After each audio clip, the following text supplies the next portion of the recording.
It's now 10:34, I think.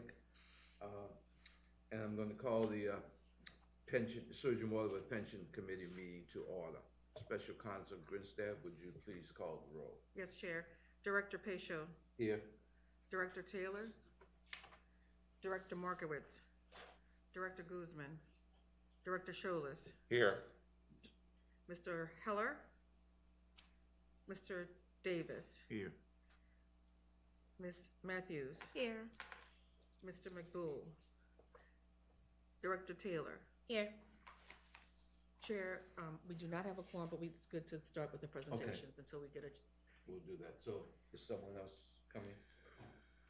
McBool should be coming, but we can go ahead and start with the presentation items. Let's do that. We have several presentation items this morning listed on the agenda. Let's begin first with the actuarial evaluation report. Mitchell? Sure. Good morning. Thank you for having me. Today we're going to talk about the 2022 valuation results for the pension plan, recent actuarially determined contribution history. Also on the agenda is the COLA for 2022, and then a couple of other items we'll just cover briefly.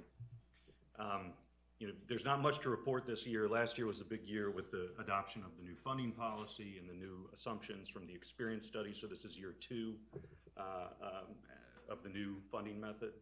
And on slide 3, you'll see an illustration of the unfunded actuarial accrued liability, or the funded status. The difference between your assets, which are the light blue, and your liabilities, which are the red, that's your funded status, which is shown above each set of columns for the last 3 years. And you'll see that you're at $99 million unfunded. That's what you're trying to fund over the next 30 years effectively. Then last year we changed some assumptions, which increased the unfunded liability to $101 million. And then under the new funding policy, you made some higher contributions, which pushed the unfunded down, as well as there were some actuarial gains, and that the assets returned more than expected. And there were some also liability gains where there was some actual plan experience was better than expected. So it's that $98.7 million that you're trying to fund each year or over the next 30 years. The next slide, you may remember this from a year ago, but that's the projection of the unfunded liability. And recall, we are amortizing the unfunded liability in layers. The biggest layer is the amount at transition, which is the biggest bar you'll see. And you'll see some red ones for assumption changes and some lighter colored greenish ones and blue for gains and losses. And if you see the red line that curves down and gets to 0 in 2050, that's the goal here, is to pay off the unfunded by 2050. And so every year when there's a gain or loss, that will be a new layer that gets amortized over 25 years over the funding policy. So this past year there was a little bit of a gain, and that's that very tiny sliver at the bottom of the graph that goes away after 25 years. The next slide presents the employer contribution for 21 and 22 side by side. The normal cost is a component of the contribution. That is the present value of the accruals that each employee accrues during the year. So that's that $5.5 million number. You can see that it went down a little bit year over year. Then there's the unfunded liability amortization we were just talking about. That was all the layers. That was almost $8 million a year ago, and it's closer to $7.9 million this year due to those gains. So the total contribution between the employer and the employees went down from 13.5 to 13.4 million. That's line 1C. And of course, the employees contribute 6% of pay, and that offsets the total contribution, such that the total employer contribution is shown on line 3, and that went down just $36,000 as shown in the right-hand column. But because we're amortizing this fixed dollar amount and we're doing it as a percent of payroll, year over year, the employee population is a little bit smaller than it was. And so the payroll is a little bit smaller. Even though payroll for current employees grew, there are fewer employees that were added compared to those that terminated or retired. And so the contribution as a percent goes up. But as a dollar amount, if payroll equals what we expect, your contribution will be a little bit lower than last year, even though the percentage has gone up. The next slide, slide 6, just illustrates some of that change in employee population. First line, the active members of the employees went from 1,177 at the beginning of 21 to 1,101 at 22, and that's contributing to that decrease in payroll. The vested terminated, those are the employees who have terminated and are vested, entitled to a benefit in the future and haven't withdrawn their contributions. That's grown a little bit. The non-vested terminated, those are the people that terminate before they become vested, and they kind of shuffled. A bunch of those got paid out last year, their employee contributions, and a bunch of new ones entered that pool. That's to be expected. And you can see the retiree population stayed about the same, grew by 9 people from 901 to 910. But the total, yes, sir. One quick question, Gassan, are we moving towards getting closer to the January 2021 numbers, or is that 1101 more right size in terms of what we anticipate our employee population to be? No, we continue to run with a sizable, I shouldn't say sizable, a significant number of vacancies that we're attempting to fill. So that does not reflect the current numbers. So that's not going to be our new baseline. I don't believe so. I hope okay. not, What in an ideal world, what would that number be? Yeah, but say between 1,300 and 1,400. Okay, so ideally. If 1,300 and 1,400 are what we're hoping those numbers to be, does that significantly change anything you've said so far, Mr. Billings? No, what would happen is if payroll, let's say you have a bunch of people hired during the year, then they'll have 22% contributed. That will pay in part for their normal cost, which is their own accruals, and in part it will accelerate the funding of the unfunded liability. When we get to the next year, we remeasure and we kind of correct for that, and so that percentage might come down a little bit if payroll grew faster than we expected. So it's every year we reevaluate and adjust the contribution. So us being short of our target number of employees does not significantly make it a problem for us to have a larger portion of unfunded requirements in our pension fund. Right. The number of employees doesn't change the unfunded liability at all. Okay. Yeah. Okay, thanks. The next slide shows you a very simplified view of assets over the last 2 years. That in 2020, started the year with $239 million in assets and ended up with 248, which was about a 8.9% return. And then in 2021, had about a 15.2% return. And I know, Kwaku, these are some rough weightings of when money came in and out, so you may have a different figure, but it should be in that ballpark, I would think.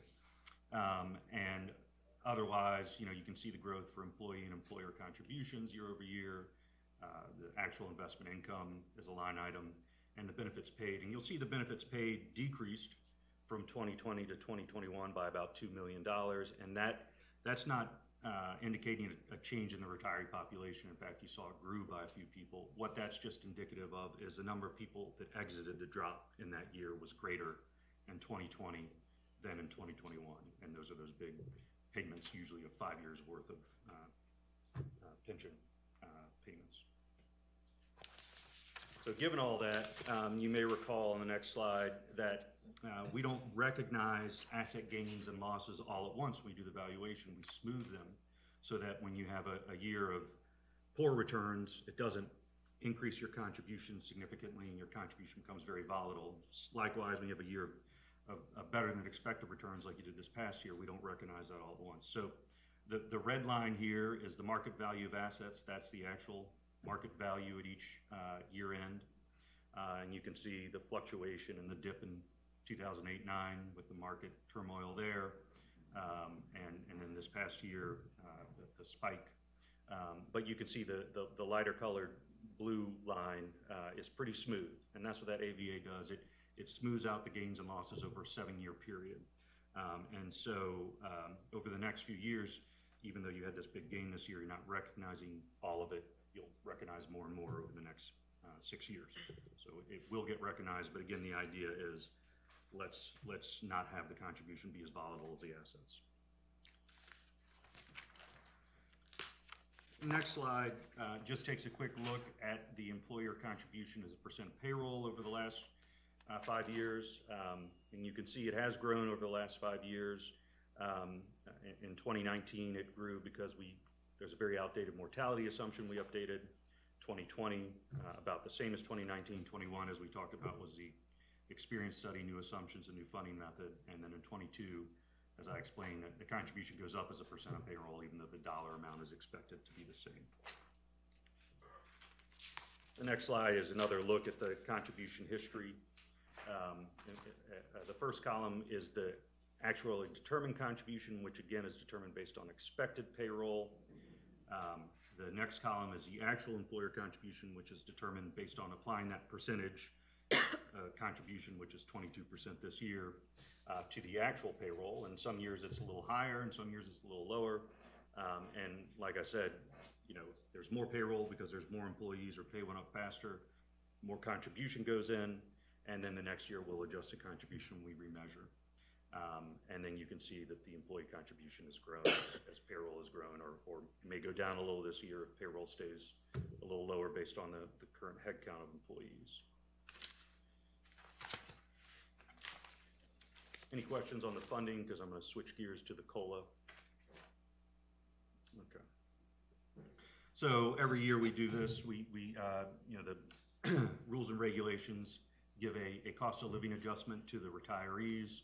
And this is just a brief overview of how that works. It's based on inflation as measured by CPI for urban wage earners. And it's based on the 12-month period ending in August, so that you can know the result by the time you get to January. However, there's a cap on the COLA of 2%. So if inflation is higher than 2%, it'll be capped at 2%. And if inflation is negative, which we don't have to worry about right now, it would be capped at 0. So payments would not go down as a result of negative inflation or deflation. The COLA is only applied to retirees who are over age 65. So if you retire before age 65, you don't receive a COLA until you reach 65. And it's only applied to the first 10,000 of the annuity amount when you retire. So if your annual annuity is greater than 10,000, you'll only get COLA on the first 10,000. And of course, for retirees in the drop, during the drop participation period, they do not get a COLA even if they're over 65. But once they come out of the drop, if they're over 65 or when they reach 65, they begin to accumulate COLAs. Slide 12 just gives you a quick illustration of how that works. So here, let's assume we've got two examples that the retiree is already 65, and the CPI for year 1 is 2.5%, and CPI for year 2 is 1%. So in example 1, the retiree has a retirement allowance of $9,000, which is below the $10,000 maximum. The COLA is greater than 2.5%, so it's capped at 2%. And so 2% of 9,000 is 180, and their annuity goes from 9,000 to 9,180. The next year, COLA is 1%, so it's below the 2% cap, so the actual COLA applied is 1%, but it's still applied to the original 9,000, not the 9,180 from the year before. And it goes up by $90 in this case, 1%. So you add 90 to the 9,180. So that's how the COLA works. So it's not compounded. In example 2, similar, but now the retirement allowance is 15,000, so it's capped at 10,000. 2% is applied to 10,000 in year 1 for 200. Annuity goes up from 15,000 to 15,200. And the next year, the 1% is applied to the 10,000 again for 100. And by the end of year 2, that retiree is at 15,300. So that's how the COLA functions. And So just as a question, so for when we have the COLA capped at 10,000, somebody has allowed for 15,000. What happens to that extra $5,000 in reporting? Do we write that off? Like what? Oh, well, they still, in terms of the COLA, it just doesn't receive a COLA, but in terms of their annuity amount, they're still getting paid the 15,000. So they get paid, but the actual COLA only applies to. Right. Okay, that's what I was. Yes, That's yes, all, it's I was just like, does it go away? Oh No, God. no. They still get paid the 15 or the Okay. 15 plus the COLA. Okay. Good question. Trying to keep up, man. No, Trying to- Can I- keep everybody May away. I ask a question Yes. about specific to drop? Mm-hmm. So once an employee goes into drop, their pension kicks in day one, right?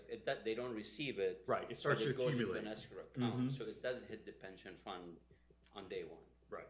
So them being in drop for a year or 5 doesn't really matter. As they exit, the amount of pension that is paid for them, whether received or not, does not change. That does not change, right. So it accumulates for 5 years, let's say, they get a lump sum of that 5-year payment, and then they go on, you know, let's say they're getting a annuity of $10,000 a year.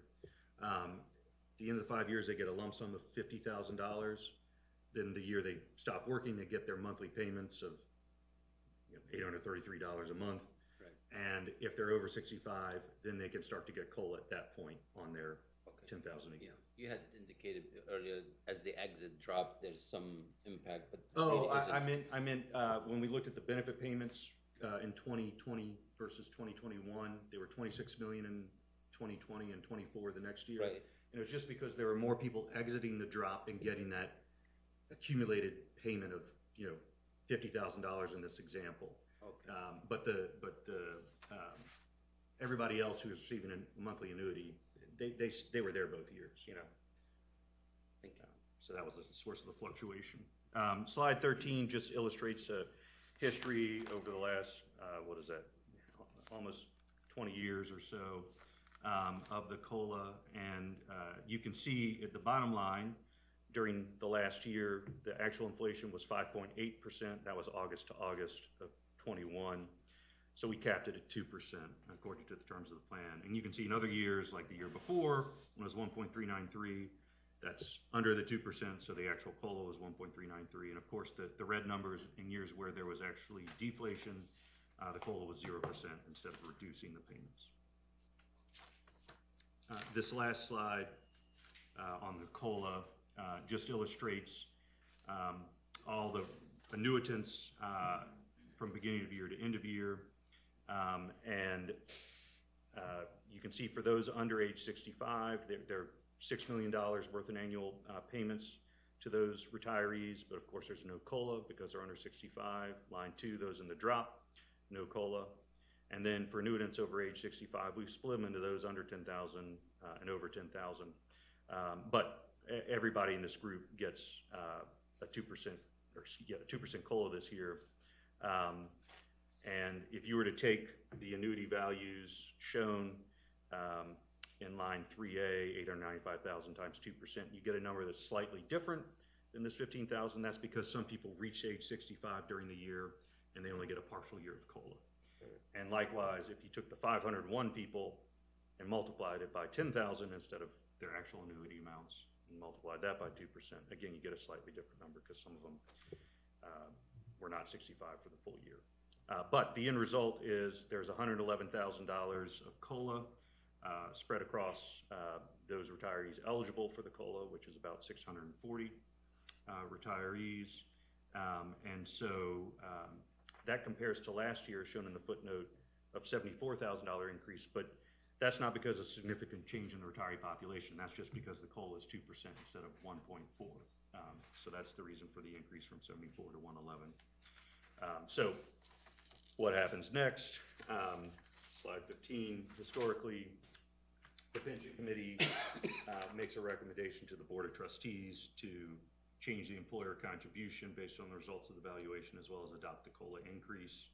There's some resolutions in your packets today that do just that. So the one for the contribution will increase the contribution percentage to 22.77%, and thereby ensure that that amount is funded for the current year.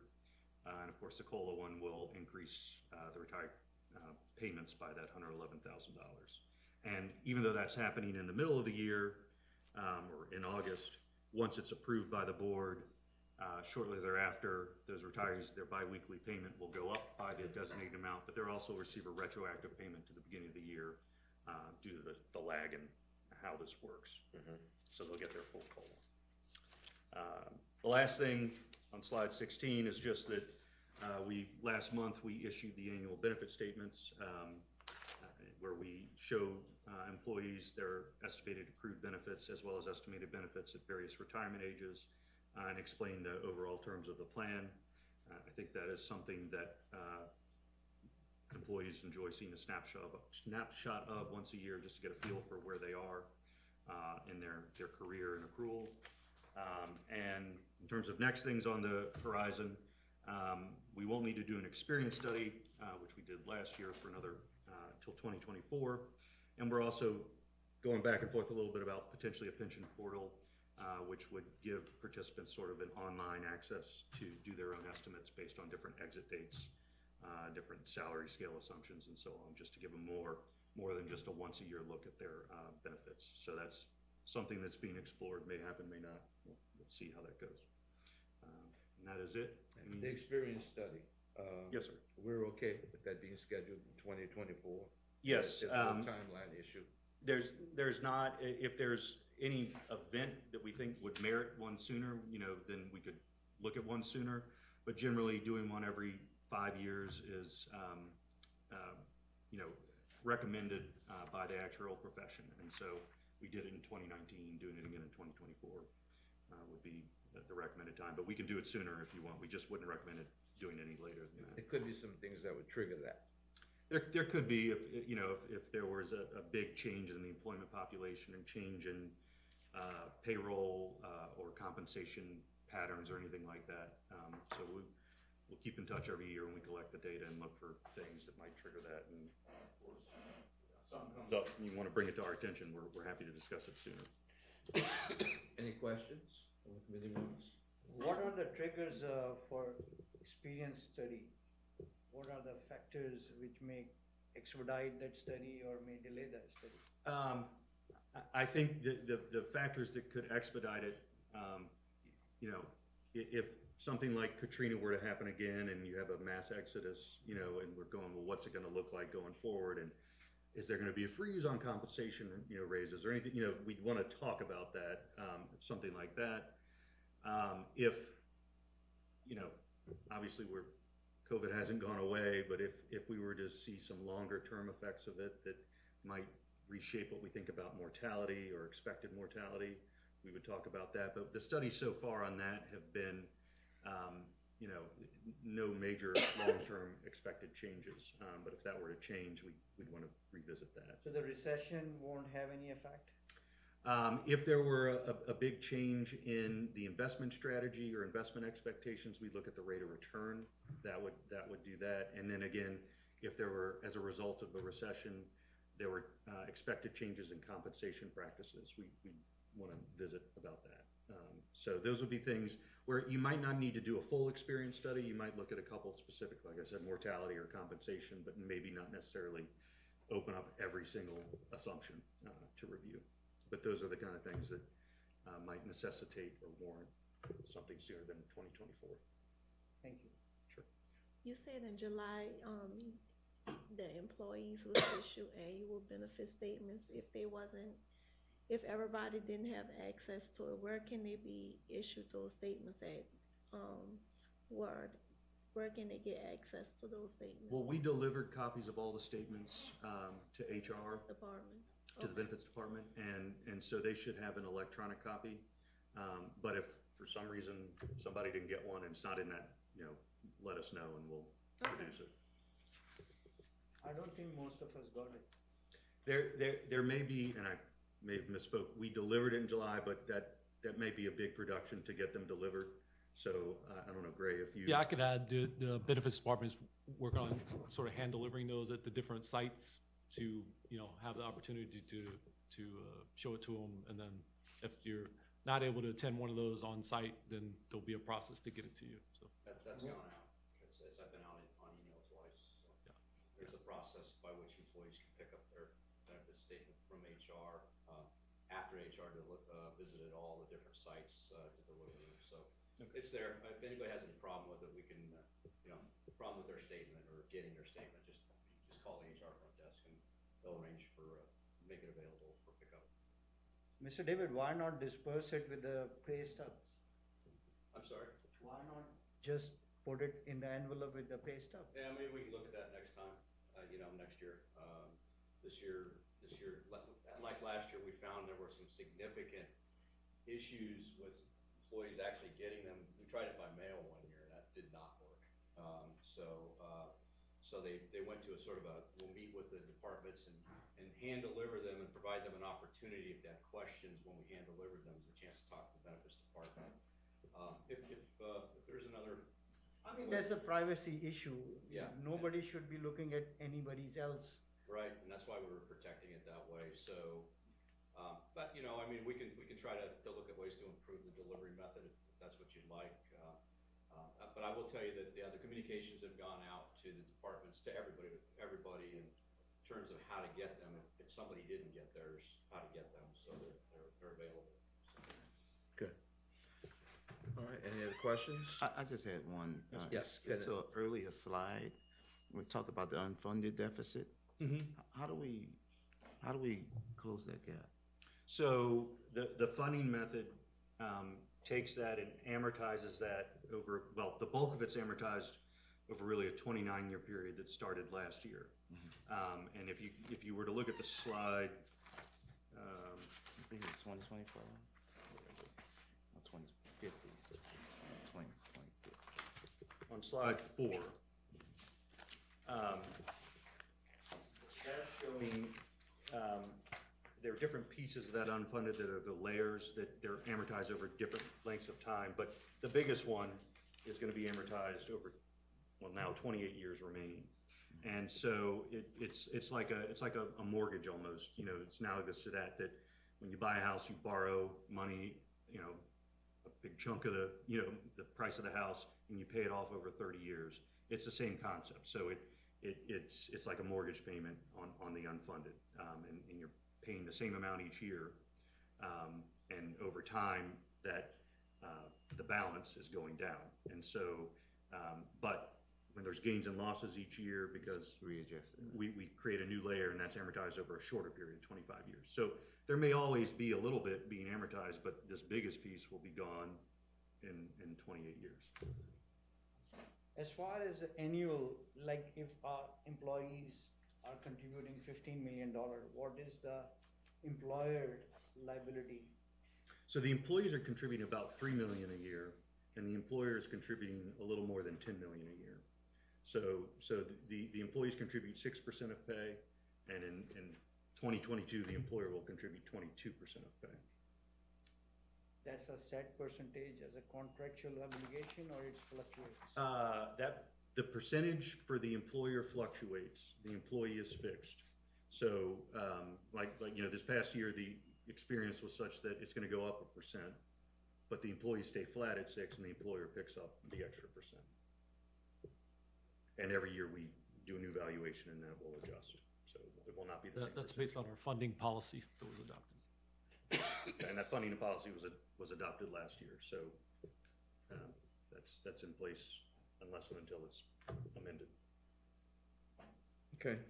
Well, thank you, Mitchell, running with and wisdom. Appreciate it. Let's move on to our next presentation, the executive summary, the market performance and second half outlook report.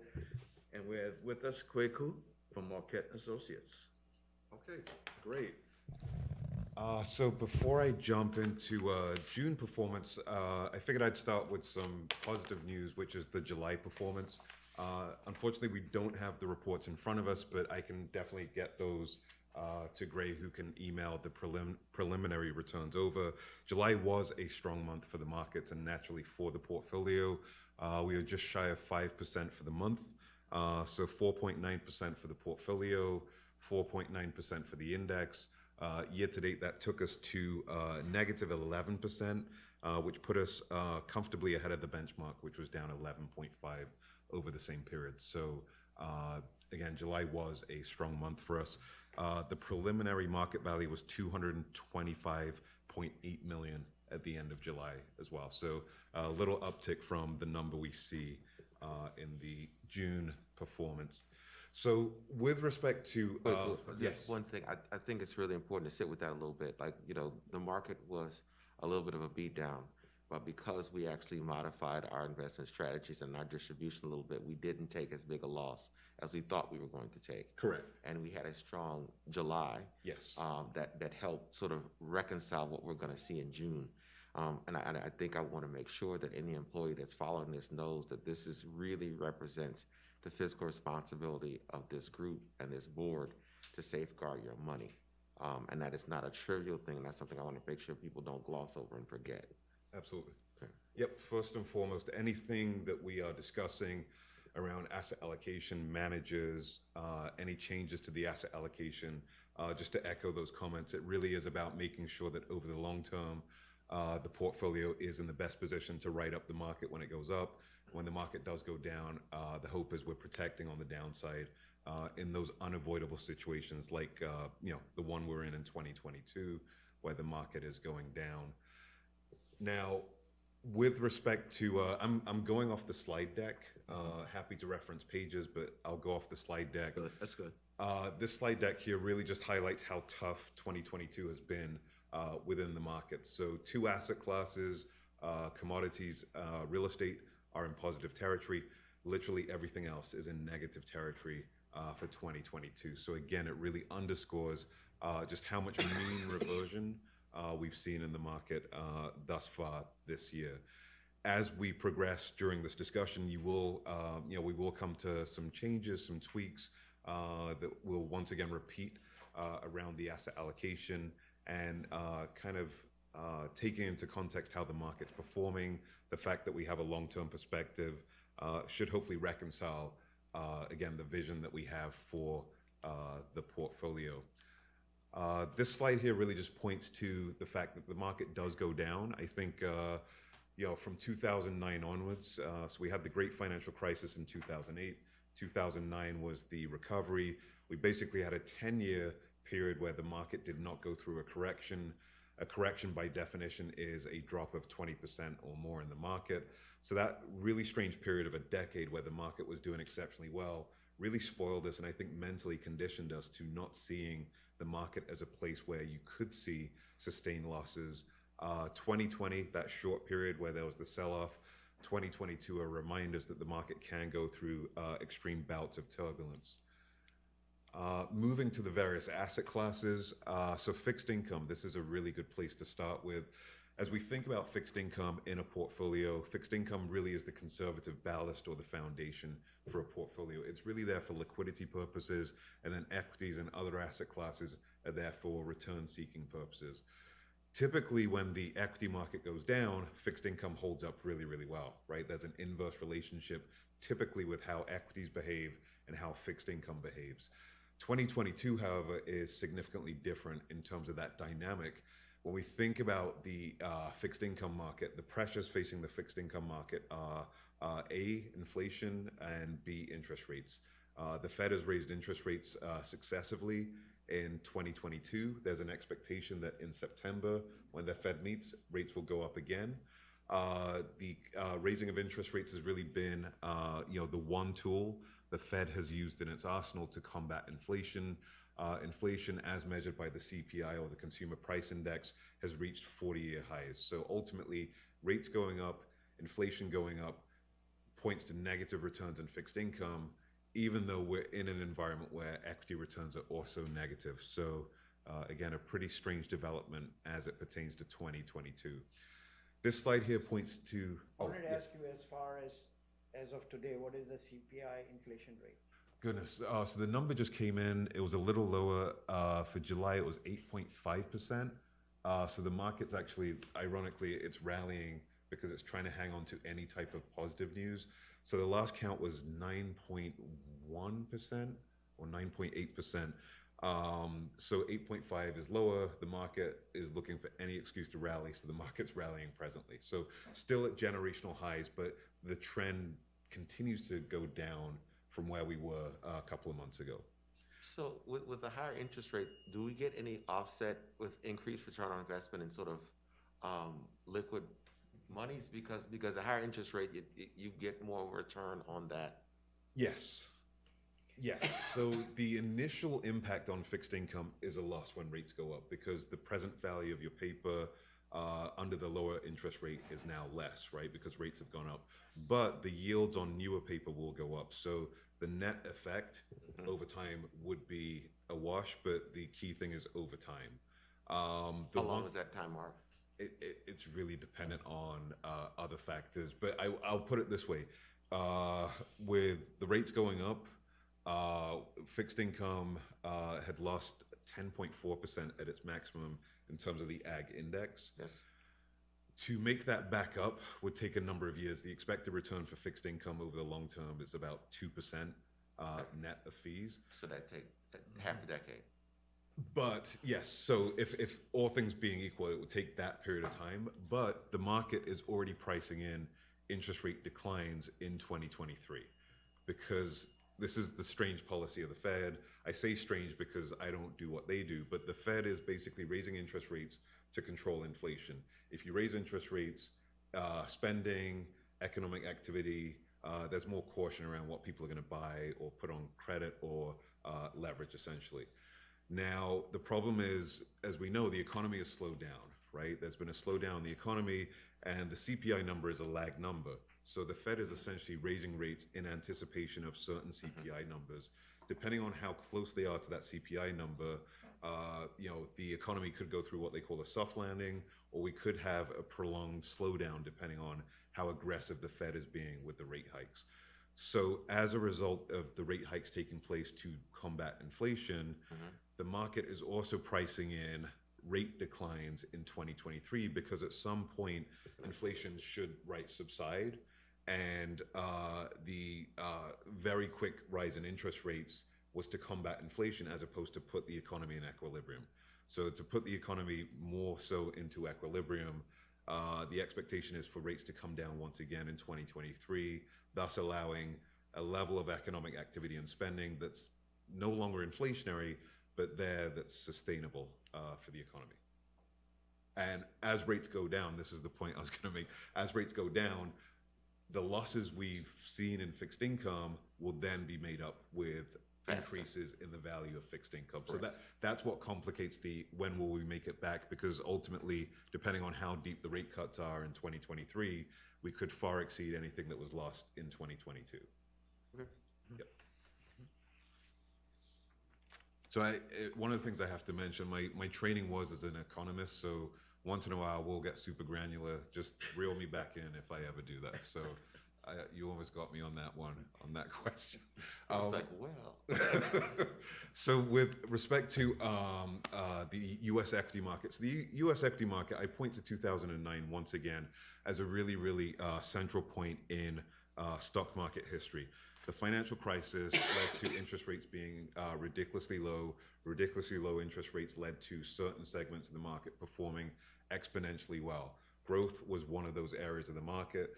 You've probably heard the term FANG stocks. That's the Facebooks, the Apples, the Microsofts, the Googles, and so on. In a low interest rate environments, these are the types of stocks that will do well.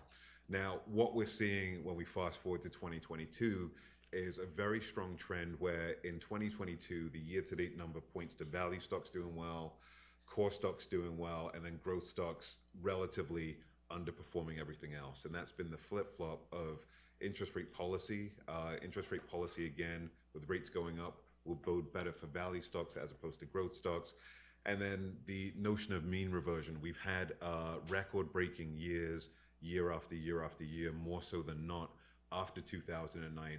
At some point, the equity market does have to give back some of those gains. That's just a natural law of mean reversion. It would be nice to have positive returns every single year, every single reporting period, but ultimately that's not how the market works. And as we think about the Build Back Better program, the stimulus, the spending, all of these things that essentially subsidize the stock market, because those factors are not in play in 2022, again, the market is going through its mean reversion presently.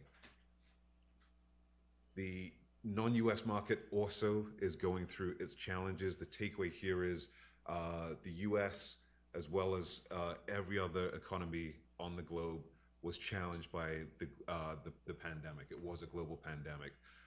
Responses were nuanced and different depending on countries, but ultimately the returns on the international market do kind of highlight how correlated we are between the US and other parts of the world. So negative returns also being generated outside of the US.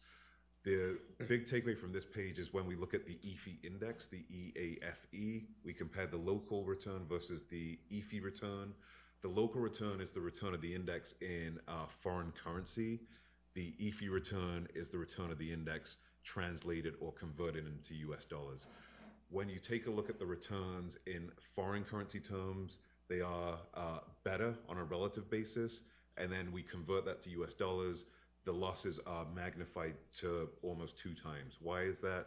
In times of distress, the US dollar typically is that currency of last reserve.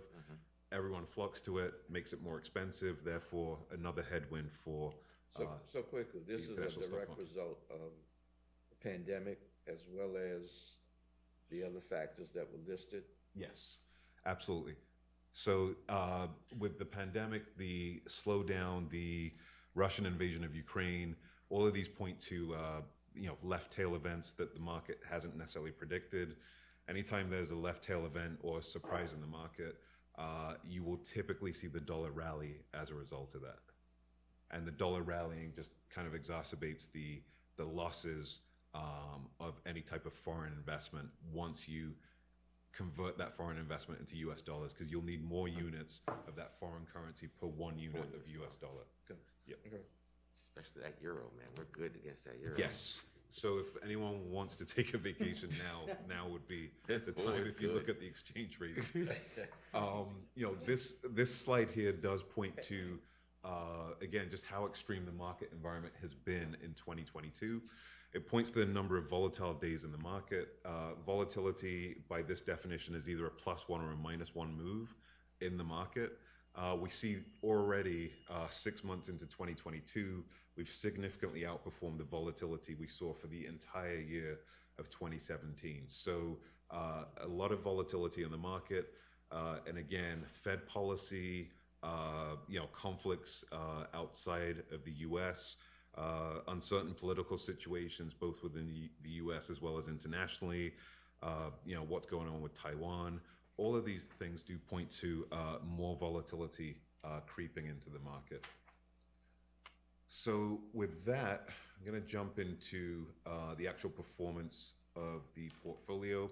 And we do see here for the portfolio, once again, I'm actually going to go off the numbers on my phone. Actually, I could turn around if you can still hear me when I turn around. But with respect to the portfolio, as noted earlier, we are in a down environment, right? The market has been down longer term.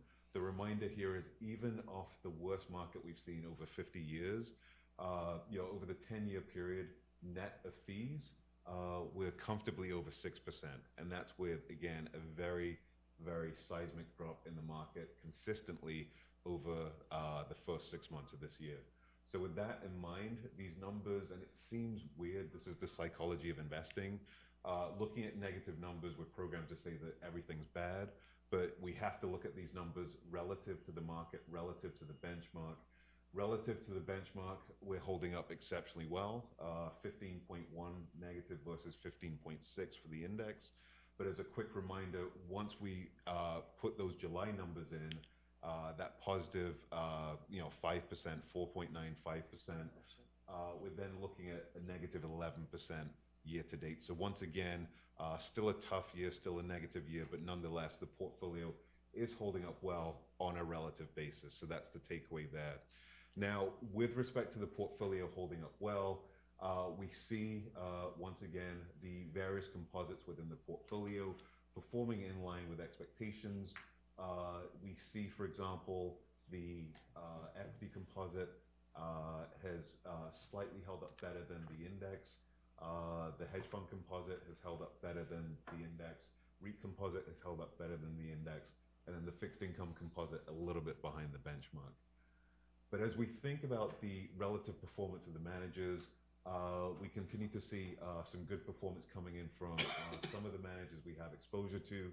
Now, I will make a disclosure here. New South Capital, one of their principals did reach out to me and some colleagues yesterday. In our performance report, we have them benchmarked to the 2500 value index. The rationale for that is we view New South as a manager that makes concentrated portfolios, typically value leaning by nature. In our opinion, the value index is an appropriate benchmark. They do, in the IMA, have the core index as their benchmark. Net, if you look at the long-term returns, whether it's the value or the core index, it doesn't change, the overall numbers. The returns have been somewhat decent for this strategy, but it's a concentrated strategy. Concentrated strategies will win big. They can deviate significantly from the benchmark. But I did want to make that disclosure just because this is a public meeting and out of. Can you say that in English? So New South Capital isn't as bad as they look on this paper, is that what you're saying? No. So the absolute performance is definitely a negative 20%. Now, New South Capital, we use a benchmark. So when it says the benchmark performance is negative 16.7, the value index has done a little bit better than the core benchmark. So the core benchmark, the core benchmark is a little bit behind the value benchmark. So basically, New South's argument is if you compare us to the core benchmark, that negative 20 shows a lot better than that negative 16.7.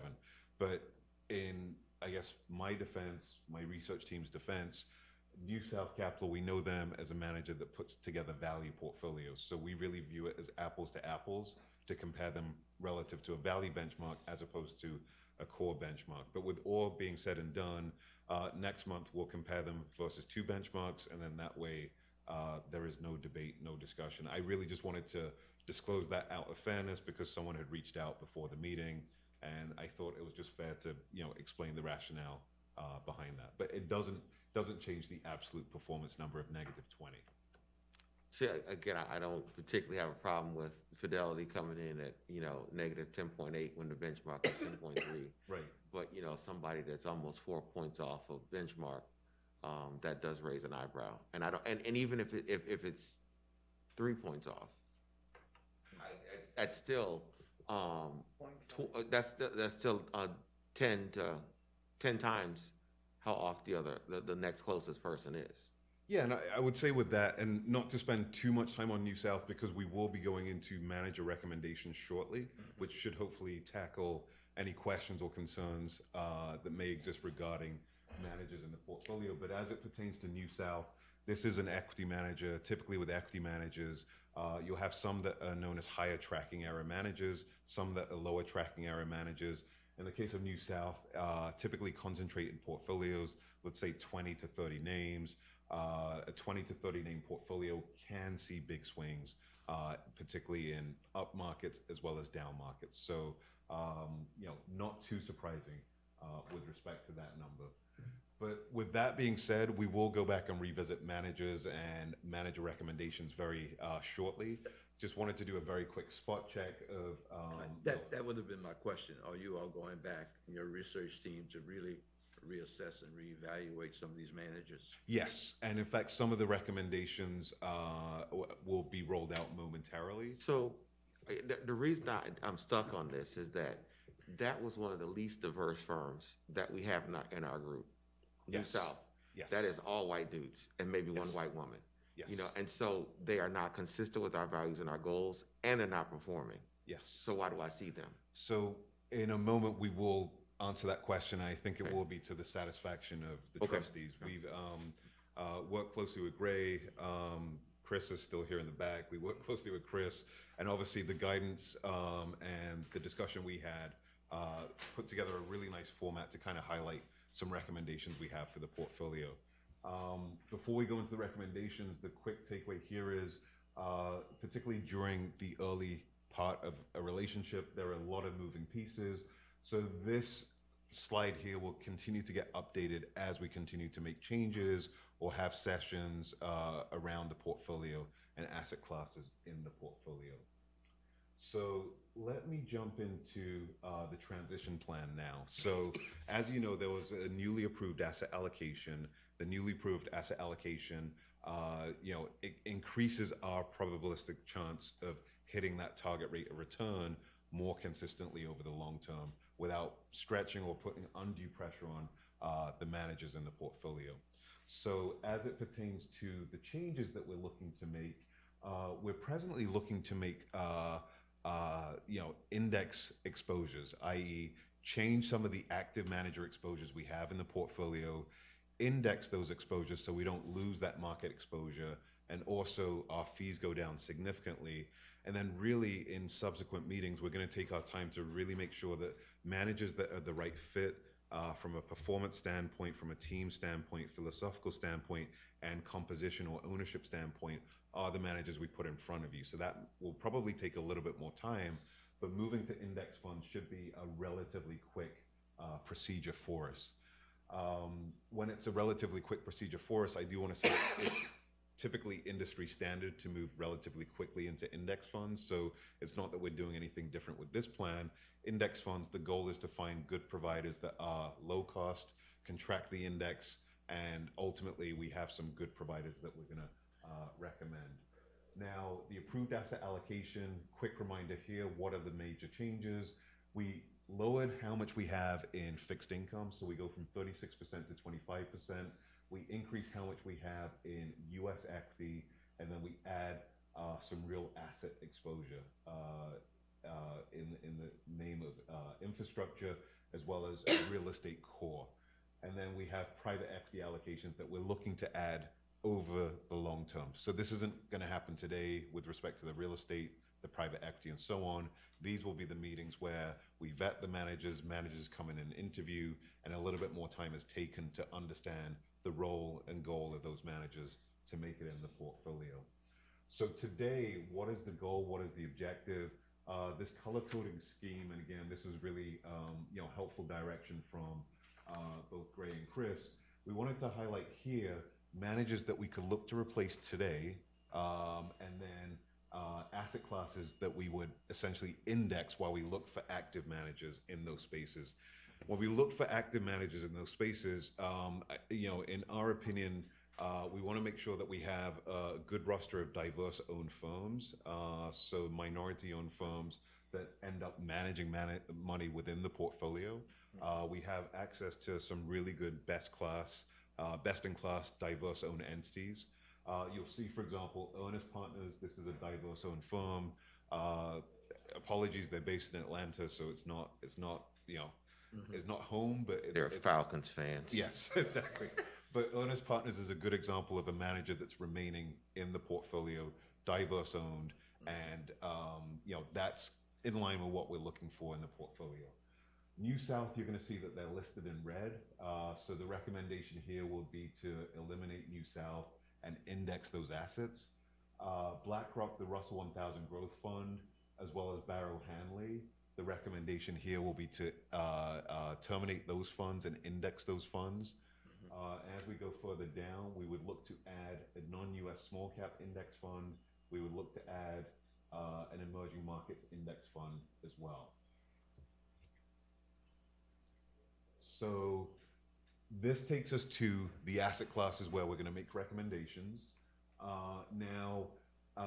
Fully understanding that in addition to the diversity of the team, the diversity of the firm, looking at ESG or responsible type investments, that's also part of the long-term commitment of the board as well.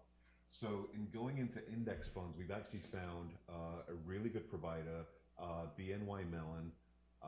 They have a suite of index funds that are branded as AFL-CIO index funds. What's the significance of AFL-CIO? When we think about this index fund, the goal of the index fund is to vote proxies that are in a way that's favorable to labor practices, environmental practices, board composition, board diversity, and so on. So even with the index funds, we want to make sure that those index funds do have a component of what they're doing that are essentially ESG focused. It doesn't take away from the returns. It doesn't change the returns. These are proxies being voted on the underlying stocks in the portfolio. Excuse me, sir. Yes. What is the typical administration fees on these companies? So How they work? It's a percentage of? Yeah. So the fee is 1 basis point for these index funds. Well, I should say 1 basis point for the bolded fund that's the recommended fund. On the right-hand side, you're going to see the fees for all the different funds being profiled, as well as the existing funds that we're in. So Barrow Hanley, as an example, is an actively managed fund. Actively managed funds are a lot more expensive than passive funds. It's 71 basis points because it is a mutual fund. Mutual funds are typically more expensive than commingled funds or separate accounts. And then, So, excuse me, for a layman like me. yes. What 71 base point mean? So 71 basis points is 0.71%. So if you are investing, let's say you have $1, the manager will take 71 cents of that dollar, basically. So if we have $10 million, So if you have $10 million, that would be 7,100 on 10 million. So it's pretty cheap.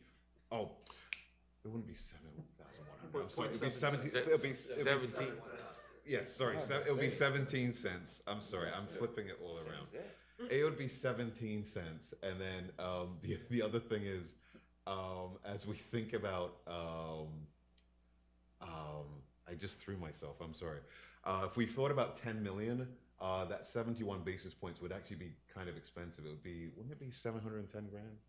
Those 71 basis points on 10 million. So it would be 710,000, which is pretty expensive, right? that's per year or how? Per year, annual. It's an annual figure.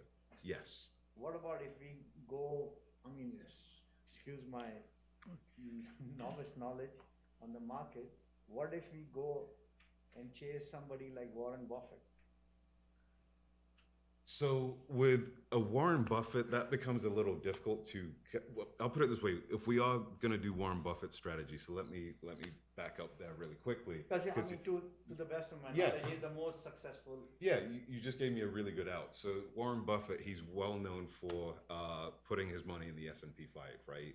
Indexing the money, and that's basically what we're looking to do here. So the AFL-CIO large cap index fund is basically a Warren Buffett strategy in terms of like you put it in the market, and then as a long-term investor, you kind of just worry about it over the long term. So rather than pay the 71 basis points, let's just pay that 1 basis point to a manager. So how do you divide your portfolio to these different managers? So we would only pick one manager For this cap. for this category, and it would be the BNY Mellon strategy. So we would essentially eliminate those two managers under current exposure and go into the recommended strategy, which is the bolded one. And then you'll see that there's a green leaf there. We're trying to be creative. The green leaf shows that they are ESG or SRI focused in terms of their strategy. So this would be a passive strategy, which would mimic the market and replicate the returns of the S&P 500, which is a Warren Buffett strategy, basically. Just Yes. quickly, those, you've identified those in the passive ones. Yes. Just quickly, or briefly, should that remain passive, or do we look at any of these becoming more active than passive? So 'Cause that's come up in this committee a number of times over the years.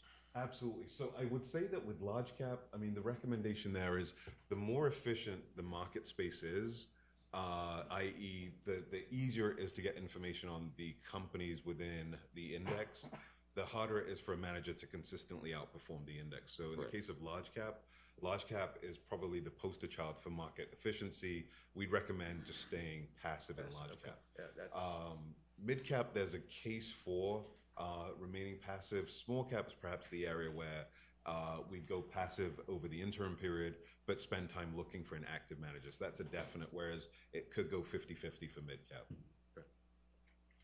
So really the recommendation on this page would be to take away the allocations that we have in the current exposures, and then the mandate size, the mandate would go to the AFL-CIO index fund. Okay. On the mid-cap side of things, we see New South listed, 89 basis points. We would recommend. And they charge us 89 basis points? I hate everything about this. So the recommendation here would be to liquidate New South and reinvest the assets in the BNY Mid-Cap Index Fund. How did they survive this long? I've actively hated them for at least a year. We just came on board, so one of the cost actions we're doing is looking for another manager. I mean, in they're that space. expensive and terrible and not even performing it. Oh, no. Oh, my gosh. With the New South Mid Valley strategy, we're also recommending. So this is basically we're essentially splitting the mandate between small cap and mid cap because it's a SMID strategy. The remaining balance in the New South strategy would go into the index fund, the BNY index fund.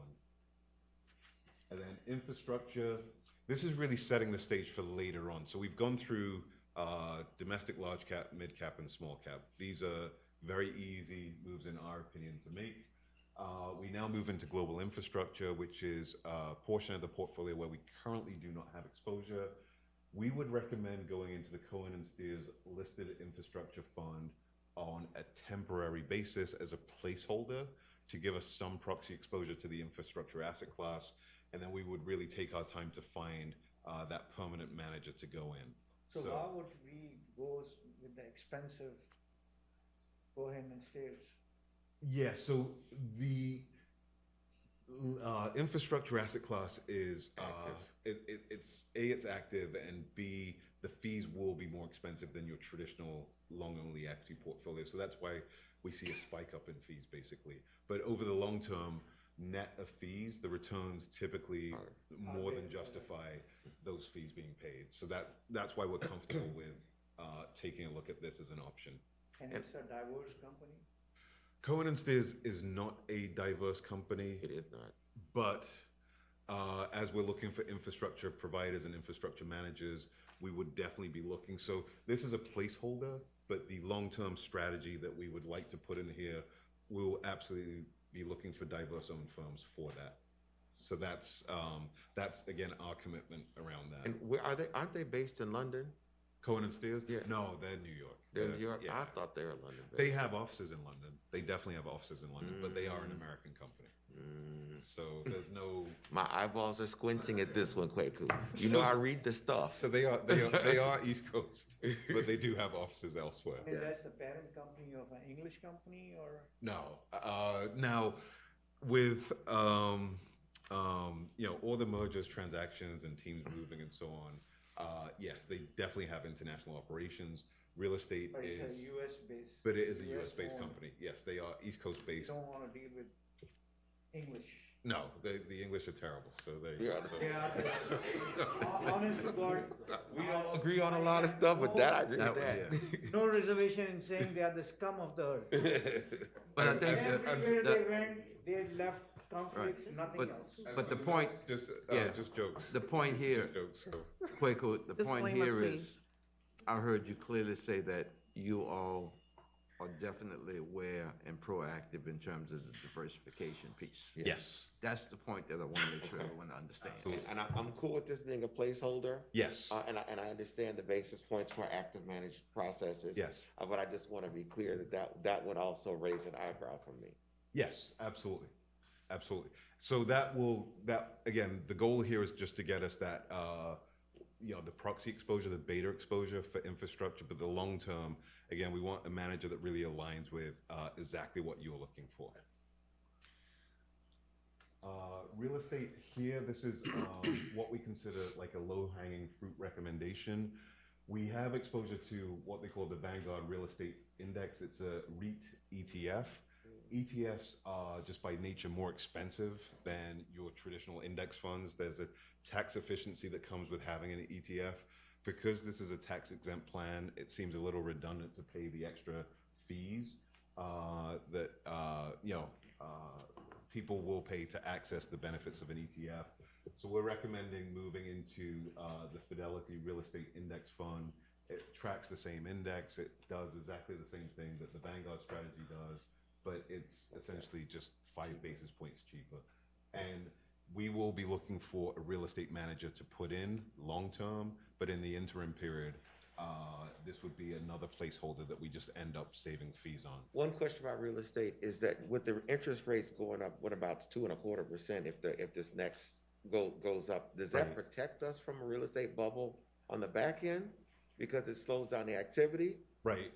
Or it does nothing for the potential of a bubble? So Well, real estate has gone through, for lack of a better term, a really interesting, headwind and tailwind simultaneously since 2020. So on the multifamily side, as an example, interest rates going up will probably lead to more properties that are for renters, particularly for those in the millennial Gen Z demographic.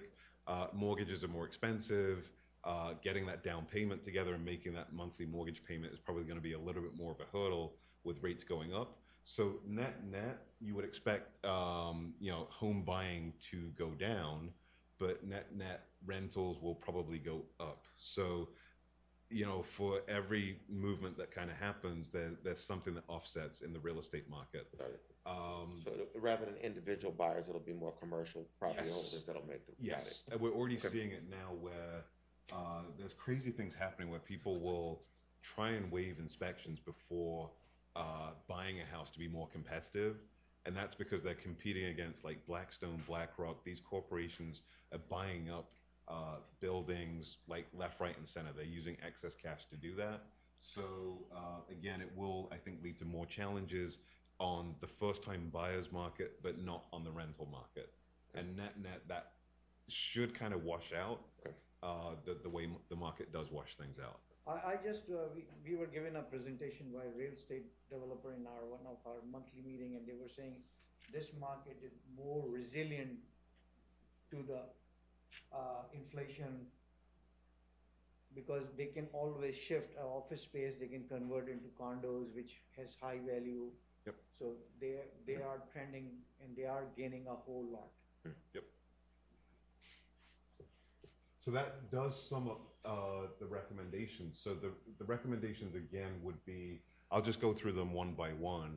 It would be on the large cap side to eliminate Barrow Hanley and the BlackRock Index Fund and go into the AFL-CIO Large Cap Index Fund.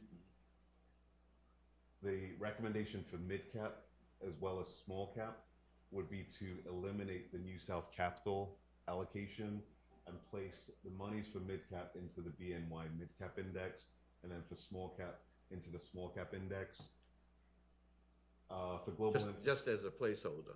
So yes, as absolutely as a placeholder for small cap. For mid cap, we would like to bring candidates to you, and then based off fees, based off profiles, manager diversity, and so on, the decision could be made to either stay passive or go active. Okay. But I can proudly say this, I do think that we will be able to put together a strong performing portfolio that is comprised of diverse owned firms. There's a lot of good firms that we've already got in our crosshairs that I think should kind of impress when you look at their numbers and what they've been able to do. The recommendation on global infrastructure would be for the Cohen and Steers listed infrastructure strategy to be put in place. This is definitely a placeholder as we look for a permanent private infrastructure allocation. And then the Vanguard Real Estate or the REIT fund, we would look to transition that into the Fidelity REIT fund for the fee savings, the 5 basis point fee savings that come from that. So those are the recommendations for today, and really the purpose of doing this is to allow us the breathing room to really spend our time doing our homework on managers that you'll be comfortable with from a process standpoint, investment team standpoint, and then other characteristics that of significant importance to you when we're thinking about the managers we want to hire. Okay.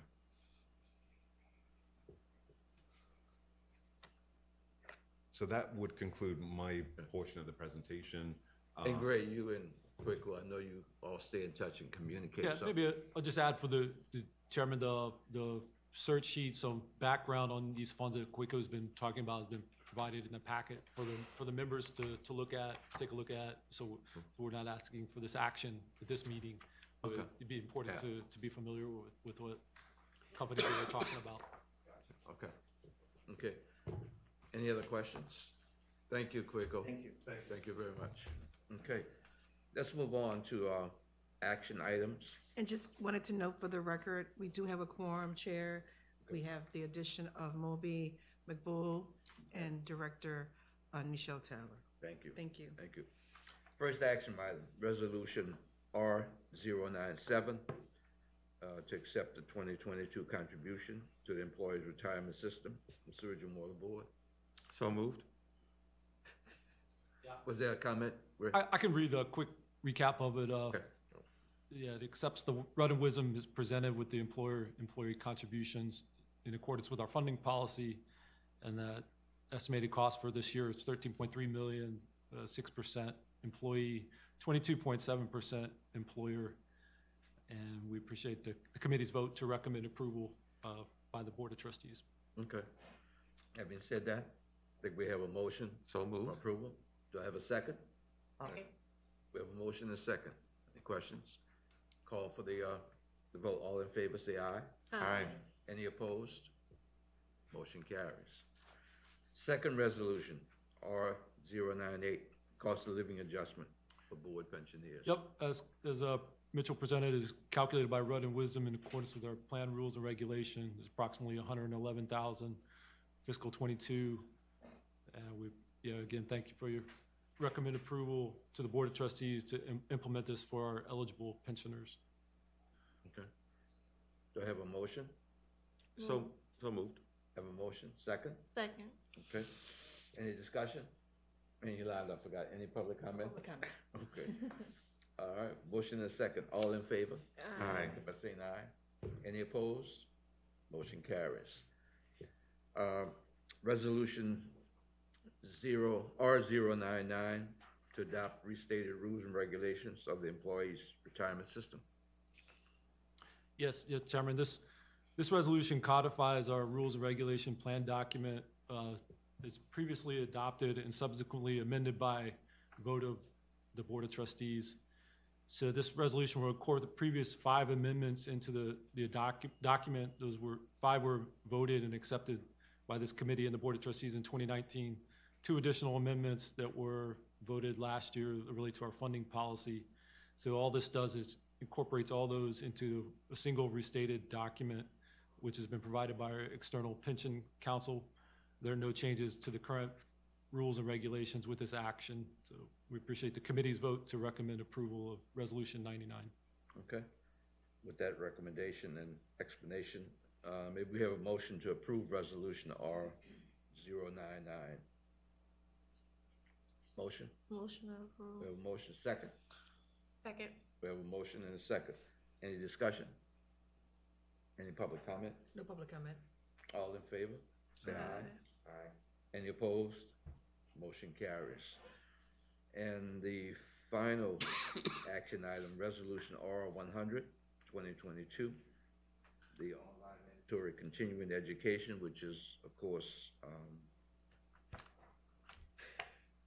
trustees of the Employees Retirement System. Great.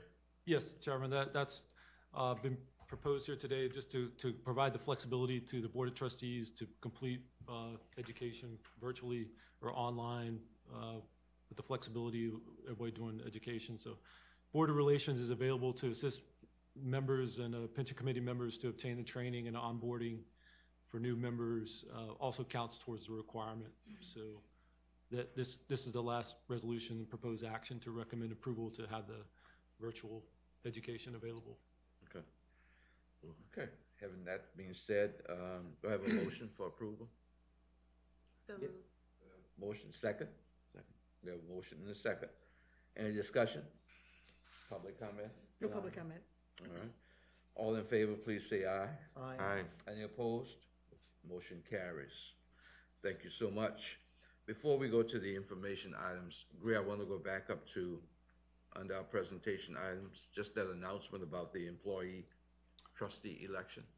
Yes, the fiscal '22 pension election results were provided by Dave's team earlier this week. They're as follows. The nomination period has closed for the pension committee election, and votes for the nominee have been received. Based on the guidelines of the pension election committee, one nominee received the necessary votes to be qualified, and that's Ms. Rebecca Johnsey. She received the requisite 25 or more supporting votes. As there were no other qualifying nominations, Ms. Johnsey will be awarded the upcoming vacancy to fill the 4-year term, September 1, 22 to August 31, 2026. And the committee would like to thank Latresa Matthews for serving the pension committee, and appreciate her dedication and knowledge. Greatly benefited the committee All right. past And time. just on a personal note from me and the committee, also I want to express our thanks and appreciation for your service. Always committed, always dedicated, very knowledgeable, and I certainly appreciate the time you served. It was a real asset and benefit to the pension committee, so thank you. Thank you. Good. I appreciate it. Thank you.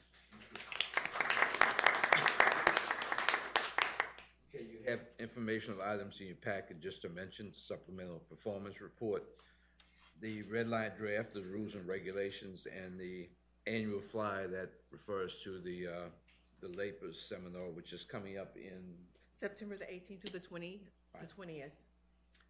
and that counts for, That counts for your 5 hours of trustee education. It's usually held downtown. And usually there is a Saints game that weekend. Because people come from all over the state. right, okay. And the process for people to, Board Relations will take care of any registration. So just if you want to attend, please notify Tanyelle. okay. Okay. Any public comment? No public comment, Chair. With that being said, I will entertain a motion for adjournment. That's your last act? I motion. We have a second? Second. All in favor? Aye. Opposed? Motion carries. Again, thanks, Latricia, so much.